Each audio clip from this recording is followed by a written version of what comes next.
Hi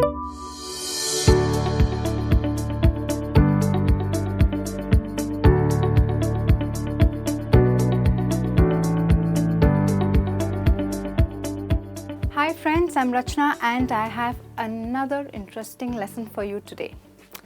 You know, I have a friend of mine and she's pretty explosive, like she's always very loud with her emotions, and when we tell her don't be explosive, she kind of gets a little offended because the word explosive has more of a negative connotation and that irks her even more. So I decided to tell her that you're very dramatic. Dramatic? Yes, a better word than explosive. So this is what today's lesson is about. Replacing negative, okay, that means not so nice behavioral vocabulary. So of course there are times you want to describe certain characteristics of people, and those characteristics may not be very positive, but it is important to to not use very negative vocabulary when you describe their characteristics. So let's see what are certain words that we could replace and make that particular characteristic sound better. So the first one is short attention span. Now what is short attention span? Someone who cannot focus on one thing for a very long period of time. Not a very positive word. I mean, imagine if someone came and told me, Rachna, you have a very short attention span. That means I'm not a very focused person. Well, so you could replace it by many interests. Now, for example, a teacher tells a parent that your child has short attention span. Now, that could be a little offensive. What she could say is, your child has many interests. That means he cannot stick to one thing for a very long time. So, yes, use many interests instead of short attention span. The next one says irresponsible. Well, this is one of the most offensive adjective you could use to describe someone. I wouldn't like to be called irresponsible.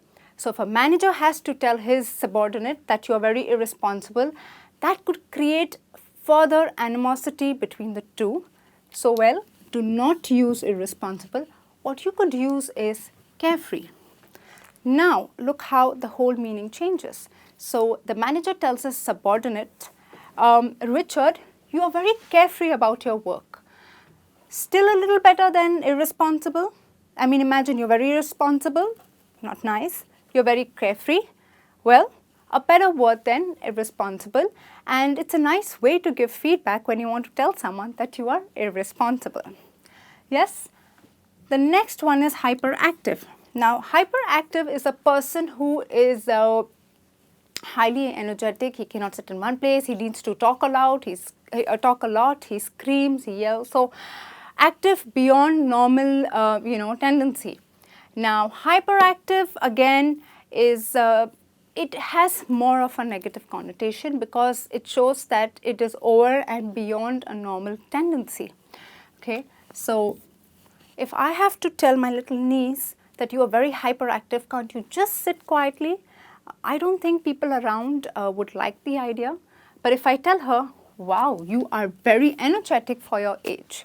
So obviously energetic means a person who has high levels of energy, and obviously that means he is hyperactive. So if I tell my niece that you are very energetic instead of you're very hyperactive, maybe people would look at it more positively. Okay, now I'm sure at work you have certain colleagues who are very, playful and full of mischief and who play pranks all the time, who just can't sit still even for 2 minutes.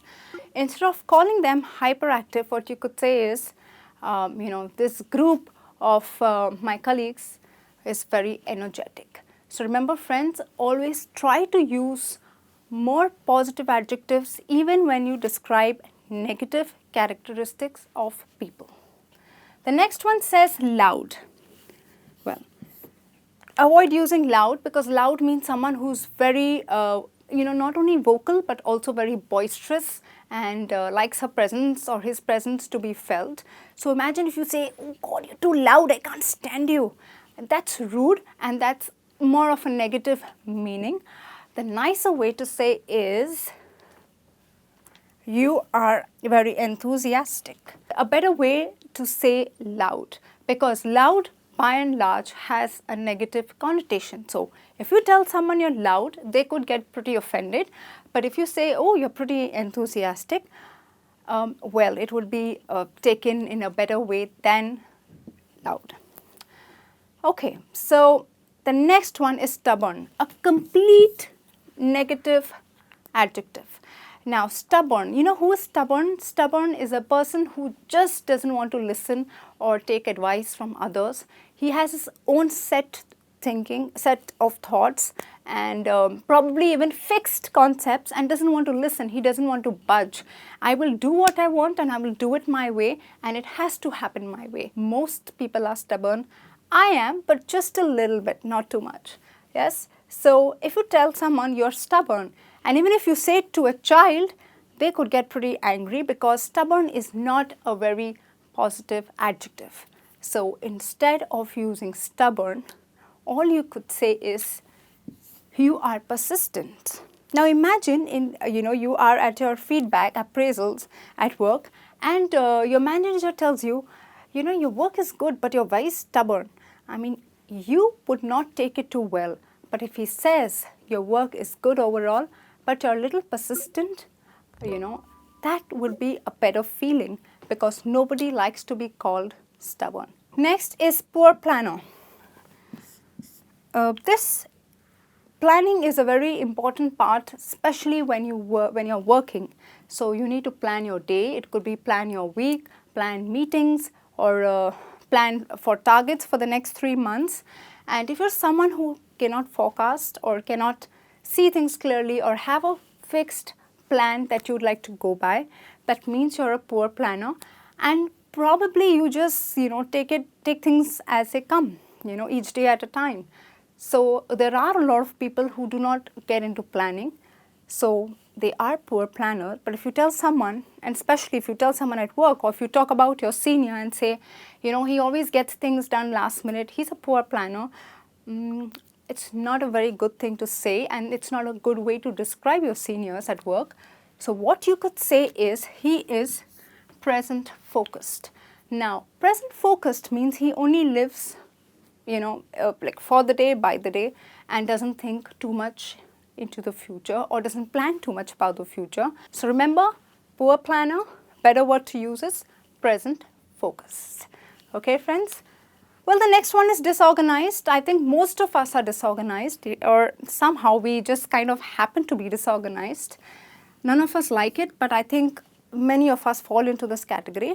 Again, a very negative way to describe someone. So if you say that my friend is disorganized at work, or my friend's cupboard is completely disorganized, believe me, it's not a very nice thing. What you could say, and a better and a more professional and a positive word, is unstructured. Okay.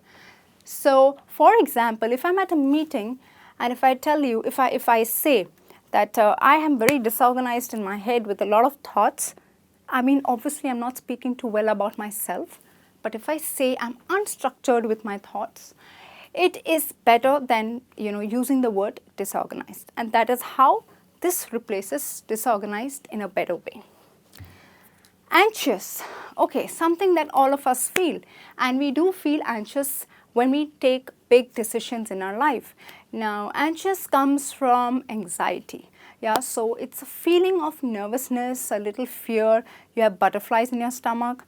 It could be before your examination results. It could be when you join a new job. It could be during your appraisals. It could be you've done something wrong at work and now you're heading to your boss's cabin. So you feel anxious. Now, for example, if I'm taking a big decision, obviously I'm going to feel anxious. So instead of saying I feel anxious, I'll say I'm cautious. Cautious means you do not rush into things, and obviously an anxious person will be cautious. He will be careful before he takes a step. So remember, avoid anxious, use cautious.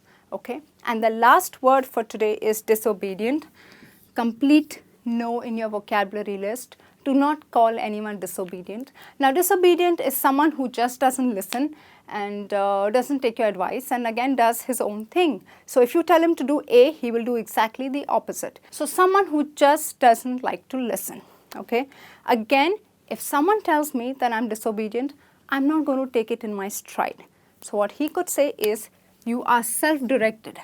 Now, obviously, someone who is disobedient, does not like to listen, will do what he wants. That means he directs himself to do things his way. So a better word to use is self-directed. So if you talk about your children being disobedient, all you could say is they are self-directed. Find something more positive, something better. So well friends, these are the list of negative words that could be replaced by positive ones. I'm sure you could use these in your daily conversation. I'll be back soon with a new lesson. Till then, take care and bye.